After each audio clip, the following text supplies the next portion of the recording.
कहा जाता है ना कि राम जी के बेटों के नाम के ऊपर लाहौर का नाम पड़ा।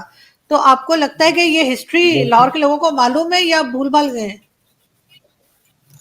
ये तो लोग भूल गए होंगे, बहुत कम पढ़े लिखे लोगों को ये अब पता होगा कि राम जी के बेटे लॉ के नाम पे लाहौर है, लॉ कोर्ट था। तो लेकिन ये जो बाहर जो इंडिया से जो भी लोग आते हैं ना, वो एक हैंगओवर है लाहौर का, कि लाहौर कभी एक कल्चरल शहर था। और 1970s तक, लेट 70s तक ये कल्चरल शहर रहा। तो जैसे कि जहाँ ने फिर बाकी सबका सत्यानाश किया, तो लाहौर का सत्यानाश, सवा सत्यानाश किया। और वो फिर बाहर से आने वालों ने भी किया, जो लाहौर के कल्चरल ईथोस में फिट नहीं होते थे, तो उन्होंने ला के सारी चीज बर्बाद कर दी। वो जो बाहर से आने वाले हैं, वो एक हैंगओवर उनके जहन में है कि यार लाहौर ऐसा एहो जिहा होया करता सी, चलो लाहौर आपां जरूर जाना। तो लाहौर आ जाते हैं बेचारे, गरीब डिसअपॉइंट होते होंगे, क्योंकि हमने तो कुछ छोड़ा नहीं। एक तो पुरानी बिल्डिंग्स जो कि वो छोड़ के गए थे, हम्म। वो हमने ढा दी सारी। उनकी जगह वो बाथरूम टाइल्स लगा लगा के घर बना दिए। मॉडल टाउन के जो 8-8, 10-10 कनाल के घर थे, वो ढा के हमने उनकी जगह कनाल कनाल के 10 मकान बना दिए वहां पे। तो छोड़ा तो कुछ नहीं हमने। हाँ सर, पुरानी बिल्डिंग्स को बहुत खत्म किया हमने, हर जगह ही, कराची में भी, लाहौर में भी, हर जगह। पेशावर वगैरह में कई पुरानी पुरानी बिल्डिंग्स थी जो कि रखनी चाहिए थी एक तरह से। बाकी कंट्रीज तो के यादगार के तौर पे रखी जाती हैं। पेशावर में भी कई घर ढा दिए हमने और खत्म कर दिया। वो कभी बताया करते हैं कि जी दिलीप कुमार यहाँ रहा करते थे, राज कपूर रहा करते थे, अब उन्हीं के घर थोड़ा बहुत रह गए, बाकी तो क्यों हमने खत्म कर दिया। एक तो हमारा कोई लिंक नहीं है। हालांकि देखिए, पेशावर से इतनी माइग्रेशन नहीं हुई, पंजाब में ज्यादा हुई। वो वहाँ के लोगों को रखना चाहिए था, है? लेकिन वो दिलीप कुमार के घर का भी अगर हाल, मैं तो आखिरी बार 2019 में देखा, हालात बुरे थे, लेकिन बताया जा रहा था कि जी अब इसको ना वो मरम्मत वगैरह कर दी जाएगी और इसको नेशनल मॉन्यूमेंट डिक्लेयर किया जाएगा। कपूर फैमिली का घर, पृथ्वीराज कपूर और उनके बेटे राज कपूर, और ये इनका घर जो था, वो इतनी आलीशान हवेली है। लेकिन वो इतने बुरे हालात में थी 2019 में कि मैंने तो दुखी होकर उसकी तस्वीर तक नहीं खींची। लेकिन फिर लोगों ने मुझे बताया, वहाँ पे आर्कियोलॉजी वालों ने, कि जी शायद इसको भी रिस्टोर किया जाएगा, इसको प्रिजर्व किया जाएगा। लेकिन ये तो थोड़े से हैं। बाकी जिसका बस चल रहा है, मॉडल टाउन के इतने अच्छे अच्छे घर थे, वो सारे ढा दिए। और अगर आप जाके कहें ना कि तस्वीर मुझे उतार लेने दो यार ढाने से पहले, वो कहेंगे नहीं नहीं, तस्वीर की इजाजत नहीं। सर ये हमारे यहाँ क्यों है? क्योंकि भारत में मैंने ऐसा नहीं देखा। पाकिस्तान बनने के बाद यहाँ पे जो पुरानी बिल्डिंग्स थी या घर थे लोगों के, उनको खत्म कर दिया गया या बहुत ही खराब हालत में। भारत में ऐसा नहीं है। अभी कुछ दिन पहले, बल्कि कल ही, मुझे डॉक्टर इश्तियाक अहमद साहब जो इंडिया गए हुए आजकल, उन्होंने वहां से मेरे परदादा का घर, ये भी दादा का भी नहीं, परदादा का, ग्रेट ग्रैंडफादर के घर की पिक्चर्स भेजी है। वहां उन्होंने मस्जिद भी बनवा रखी थी। तो वो बिल्कुल ठीक नजर आ रहा है मुझे वो घर। किसी ने ना उसको छेड़ा, ना खराब किया, ना तोड़ा। मतलब ये हमारे यहाँ ही क्यों, ये कहना चाहिए, ये क्यों हमारे यहाँ, ये क्यों तरीका है? देखिए, एक तो ये है कि वो हमारे यहाँ जो विरासत है वो इस्लामी तरीके से बंटनी है ना। आप किसी और तरीके से बांट नहीं सकते। बाप की जो मिल्कियत है, वो बेटों को इतना इतना हिस्सा और बेटियों को इतना हिस्सा मिलना है, ठीक है। अच्छा, अब ये मॉडल टाउन के घरों का आप ले लीजिए। मॉडल टाउन के घर रईस हिंदुओं और सिखों के थे, और केड़ा मुसलमान रहता सी मॉडल टाउन में?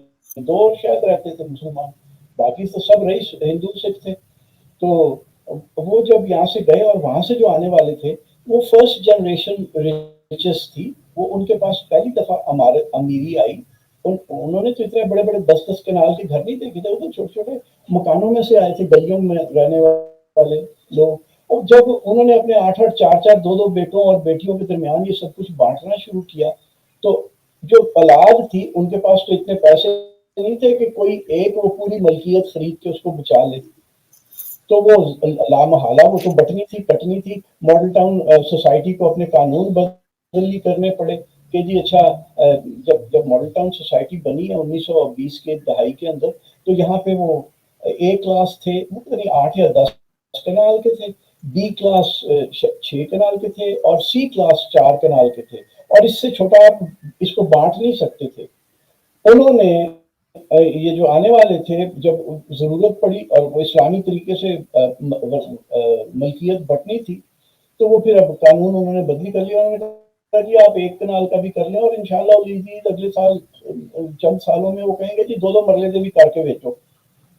तो और हमारे यहाँ क्यों नहीं, आप देख लीजिए कि ये गुलबर्ग में जो 1950 में आबाद हुआ, वहाँ जितने घर हैं वो सब ढह गए।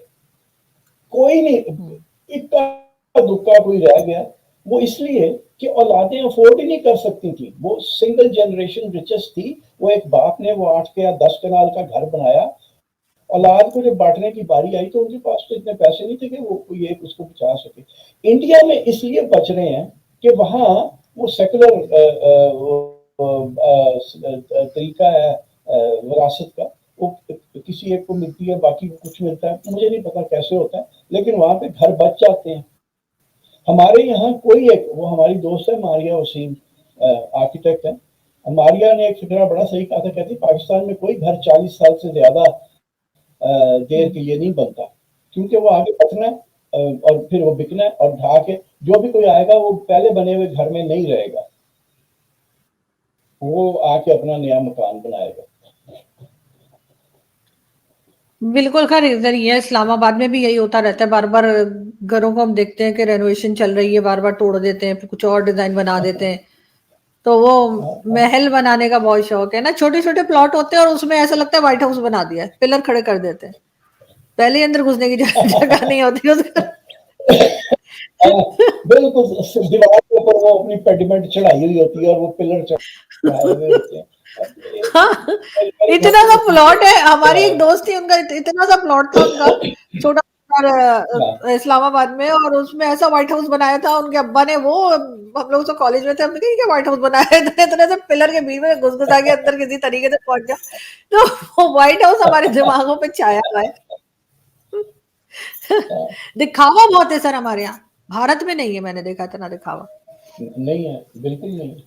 हमारे यहाँ आप किसी रईस को, जिसके पास एक भी गाड़ी है, उसे आप अगर बस में कहें ना बैठ जाए, वो नहीं बैठेगा।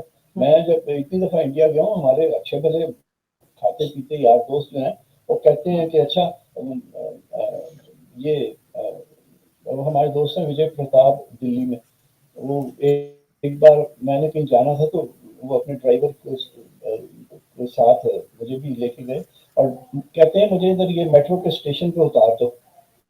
और मैंने कहा क्यों? कहते हैं मैं मेट्रो से चला जाऊंगा, तुम ये गाड़ी लेके जाओ, कार लेके जाओ। हमारे यहाँ रईस आदमी कार में बैठे, बस में बैठेगा ही, पता नहीं उन्हें बस में बैठते हुए क्या तकलीफ होती है। जब यूरोप जाते हैं तो बसों में ही हम सफर करते हैं, पब्लिक ट्रांसपोर्ट पे ही हम सफर करते हैं, हमारे पास वहाँ कौन सी कारें होती हैं। लेकिन या अपने देश में पब्लिक ट्रांसपोर्ट पे बैठना ही नहीं है हमने। वो सिर्फ इसलिए कि हमारे अंदर वो तसन्नो बनावट के मैं कोई गरीब हूँ वाली जो है ना बात, हम लादौलती है, पूरी कौम हम लादौलती है। हम कौन से को पुराने रईस थे, तो इसलिए हमारे के सर अंदर ये ये भी तसन्नो तो, बनावट दिखा। सर दिखावा ऐसे भी है ना, हर एक ने डिफेंस में घर लेना है, हर किसी ने डिफेंस में जाना है, हाँ, हमारे सारे रिश्तेदार किसी ना किसी तरीके से डिफेंस में रहेगा। जो डिफेंस नहीं पहुंचा कराची में वो सबसे बेचारा गरीब समझा जाता है, अरे ये तो इधर नाजोबाद में रहते हैं, इनकी कोई वैल्यू ही नहीं है, डिफेंस में होगी तो वैल्यू होगी। ये वाली सोच सर बहुत है हमारे यहाँ। मुझे भी लोग पूछते हैं डिफेंस में रहते हो, तो मैं कहता हूँ यार मैं इतने थके हुए इलाके में रहता हूँ कि तुम आके देखोगे तो हैरान हो जाओगे कि तुम कितने थके हुए इलाके में रहते हो। मैं तो हर एक को बताता हूँ कि भाई मैं बहुत थके हुए इलाके में रहता हूँ।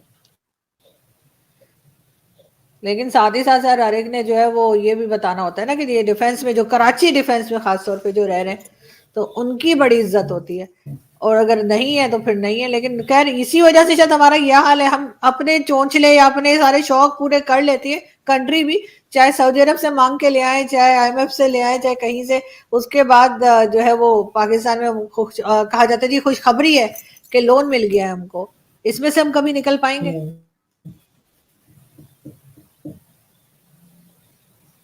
नहीं लगता। नहीं, हम क्या नहीं, हम कभी भी नहीं निकल सकेंगे। हम इसी तरह चलते रहेंगे, कर्ज़ों के ऊपर चलते रहेंगे, और फिर पता नहीं आखिर में होगा क्या, क्योंकि जिन्होंने दिए हैं उन्होंने वापस तो लेने ही है ना हमसे एक दिन।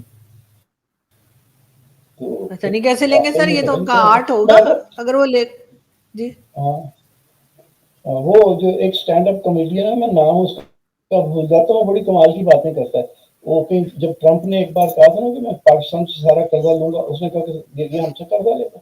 हम तो वो कौम है कि जो वो रबर बैंड जो दूध की थैली पे आते हैं, वो हमने वहाँ उसके ऊपर नलके के ऊपर ऐसे लटकाए होते हैं जैसे नलके का शाम को वलीमा, उसको हार बनाएंगे। ये उसकी बात मुझे बड़ी पसंद आई। वो बड़ा नौजवान दाढ़ी वाला है, और बड़ी कमाल अच्छा। की बातें करता है। तो वो हमसे पता नहीं कैसे लेंगे, क्या करेंगे हम। ये रियल एस्टेट तो है ही है पाकिस्तान, हो सकता है वो इसको मजीद रियल एस्टेट बना के प्लॉट बेच बेच के तो पैसे पूरे कर लें अपने।